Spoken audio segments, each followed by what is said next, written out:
you can visit our website for the commands in the videos. If you want to purchase other study materials like packet tracer files and other course guidelines, then you can email to us. Follow us on Facebook for further updates. Please do like, share, comment and subscribe so I can quickly deliver more videos on various topics.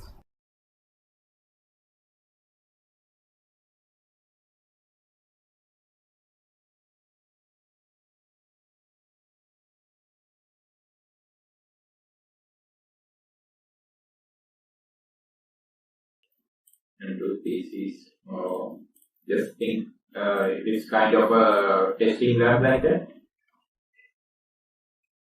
So, and this stub network is going to have a link in between the company's main network. Okay, like this.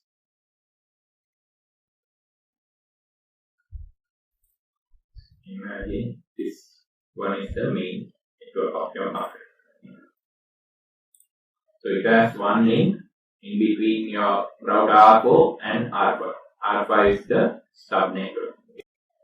So in between your company's main network and the stub network, you will configure a static route and a default route in one link. Okay. So in this link, you are going to configure a static route in your company network site, main network, pointing to the stub network. Okay. So whatever traffic comes for this stub network, which means 192.168.100 dot network. If there is a traffic for 100 dot network, the company's this router 4 will forward it to the router R5 via static route. Okay, and in your stub network in router R5, you are having a traffic for 192.168.40 dot or 30 dot or 20 dot, whatever. So what happens when the traffic reaches this router R5 from this PC5? Let's say this is PC5. So from this PC5, there's a traffic for 192.168.10.10. So the traffic is reaching R5. Okay. So generally, if there is no default route, what router R5 does is, he will simply drop the packet because he doesn't know how to reach the company's main network. So in that scenario, you are configuring a default route pointing to the company's main network. So in that case, what happens?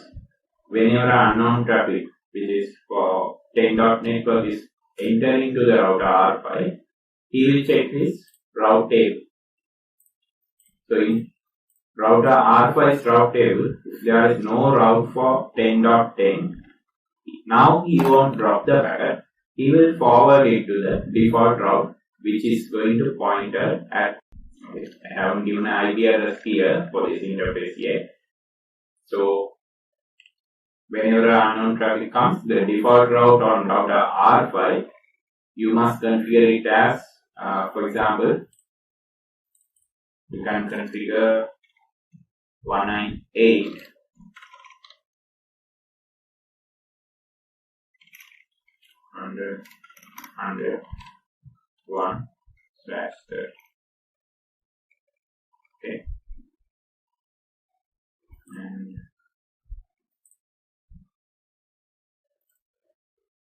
so 198.100.101, you can configure it in the router's interface of R4's incoming interface. You can tell F11 port. Okay. So when you configure a default route, what is the command on router R5?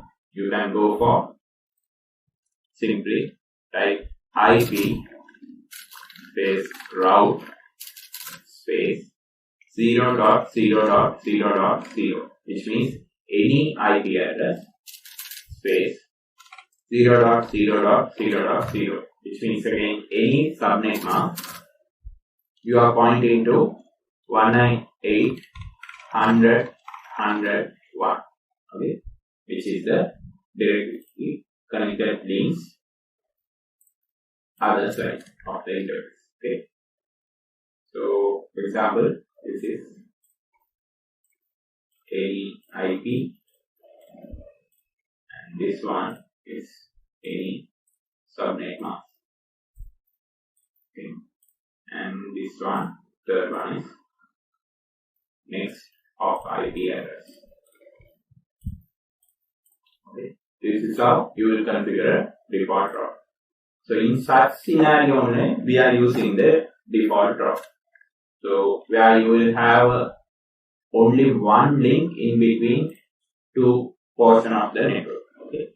So you need to forward entire traffic from that particular network to the other one. So in that scenario, you will use the default route. Okay. So otherwise, as I explained earlier, you might get into the loop issue. I explained what is a loop earlier. You can refer it in this video.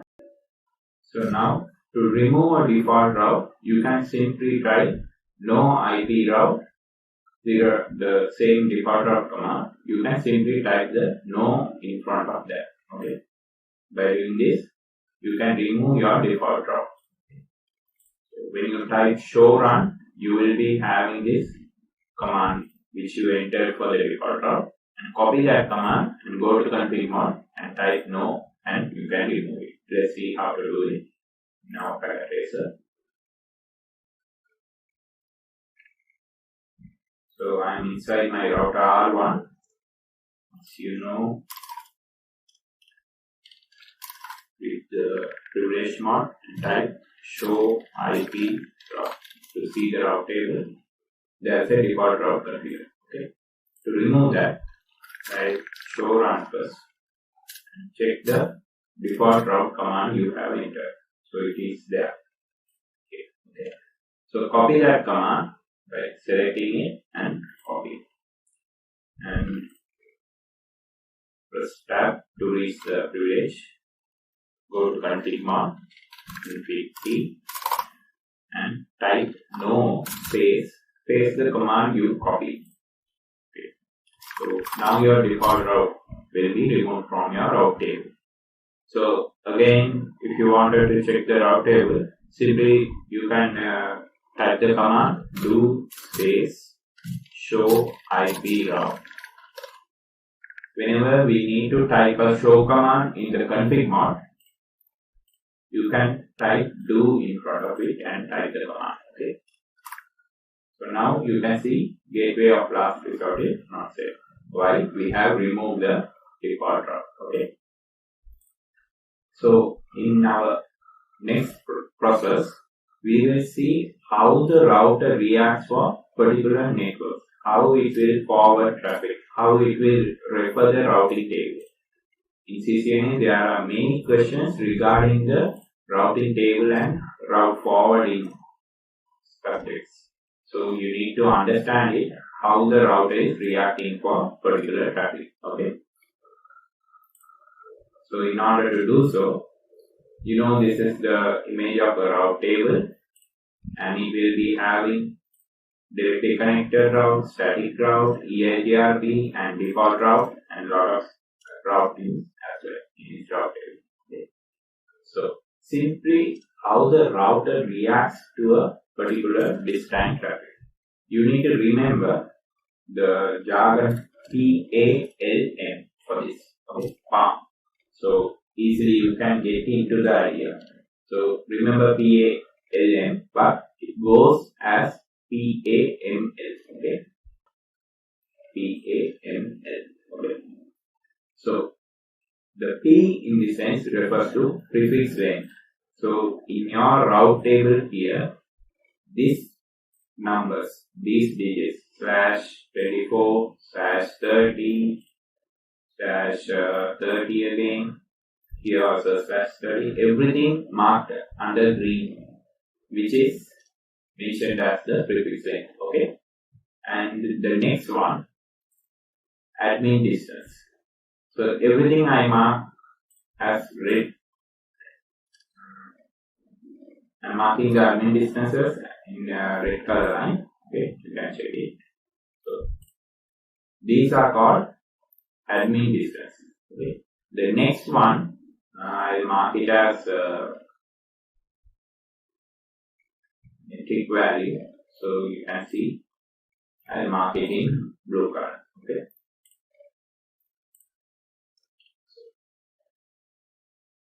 The green ones I have marked the prefix length. The next one is admin distance. The next one is, as you know, is metric value. And the fourth one, I am having a load balancing, which I will explain in a few moments. Okay. You can simply remember this as P, A, M, and L. I will explain later. Okay. So for now, just think it's PAML. Okay. So whenever traffic is coming, router will select as per the PAML. The suitable route will be selected as per this process. Okay. So first of all, he will consider the highest prefix length. Okay. The secondary, he will select least admin distance. Third option, he will select the least metric value. In the fourth option, as a final one, he will try to do the load balancing. Okay. So the first one is prefix length, highest prefix length. Second one is least admin distance. Third one is least metric value. Finally, he will go for the load balancing. Okay. So first of all, you need to know the different routing protocols and its admin distances. Admin distances are default values set up for the particular routing protocol. Okay. If you are having a static route, your admin distance is 1. If you have a EIGRP, the admin distance is 90. If you go for a OSPF, the admin distance will be 110. And RIP routing is there. If you go for RIP protocol, 120. And ISIS, it will be 115. And EIGRP internal and external will be there. Internal is 5 and external is 170. And BGP would get the 20. Okay. So these are route protocols and the admin distances. Okay. You need to remember this and PAML order. And in order to pass the exam, you need to know this stuff. Okay. So I have categorized into 4 types how the router reacts for particular patterns. Okay. So let's say look at the type 1. Okay. Here. So this is an example to select highest prefix length or longest prefix length. Okay. Let's say you are having a traffic for this time for the 192.168.20 dot network. For example, from PC A, I am trying to ping 192.168.20.5. Okay. So in your router R1, you are having this much of routes. You are having OSPF for 20 dot network, static route for 20 dot network, and EIGRP for 20 dot network, and directly connected for 20 dot network. You have all 4 different routing protocols for the same network, 20 dot network. So which one will be chosen by the router? That is the question here. So router will select the highest prefix length first. Initially, router gives the first preference to the highest prefix length. It is going in the order like 1, 2, 3, 4. Okay, things like that. Okay. So the first preference given for highest prefix length. So router will check the prefix lengths of these network, all 4 routes. So 24 is there, 27 is there, 28 is there, 20 is there. So highest one is the 28 one. So router will select the 28 prefix route for its destination. Okay, to transfer the traffic. So which one it is? D, which means EIGRP has been selected here. Okay. You need to understand this correctly because there are many questions related to this particular point. Okay. Secondly, what happens if all the prefix lengths are same? what would this router do? Okay, that is our second scenario, type 2. So here also same scenario as 20.network and different routing protocols, but here all the prefix lengths are same. Prefix length being same. So what is the next option for the router? It's going for the least admin distance. That is the second option. Okay. So the router will automatically figure out what is the admin distance for the particular protocol. So OSPF means 110, static means 1, EIGRP means 90, directly connected, has no admin distance. So router will select which one is the least admin distance, and he will select that particular part. Okay. So if there is a directly connected one, router definitely prefers the directly connected one. Okay, that is the first place preference. Okay. Secondly, let's say in case if there is no directly connected for this 20.network. Okay. At that time, what the router does? There are all three remaining ones: OSPF, static route, and EIGR. So router will select the least admin distance, means the static route, which is having admin distance of 1. So router will give the second preference for static route. In case, the third scenario, if there is no static route even, okay, we are cancelling that also. So the route table is having only the OSPF and EIGRP. In this scenario, EIGRP admin distance is 90 and OSPF is 110. So router will select the least admin distance. So 90 is selected, which means EIGRP will be given the third preference. Okay. So as in order, first one directly connected is going there. Secondly, if there is no directly connected, he is going for the static route. Then even if the static route is not available, he is going for the EIGRP. Okay. So this is how it happens. So initially prefix length check. If prefix lengths are same, it is going to check the least admin distance. And third option, it is going for the least metric value. For example, if all these route protocols are same, the admin distance also going to be the same one, right? Let's say if look at the type 3 option. Here, all these prefix lengths are same. Likewise, all these admin distance are same because why? All of these are OSPF, which means same route protocol. So all of these routes going to have the 110 as the admin distance. So it's going to be 110. You can check it out here. Admin distance, and the next option is metric value. Okay. So the third option, router gives preference for the least metric value. You can see it here. So if your prefix length is same and admin distance is same, means router is going to check the least metric value. So here the metric value option goes as 1, 2, and 3. Okay, the highest and lowest. So the least metric value is 6525, which means the second one. So he is going to use this particular route to reach the particular network. Okay. Now let's say the final scenario, you are having a route for same network, same protocol, and same metric value. Just look at the type 4. So 20.network, same prefix, same protocol, same admin distance, and same metric as well. So what would the router do? You can check here. One metric value, same first route is connected via the FA01, and the second one is connected via FA00, which means the router is having two equal paths to reach the destination.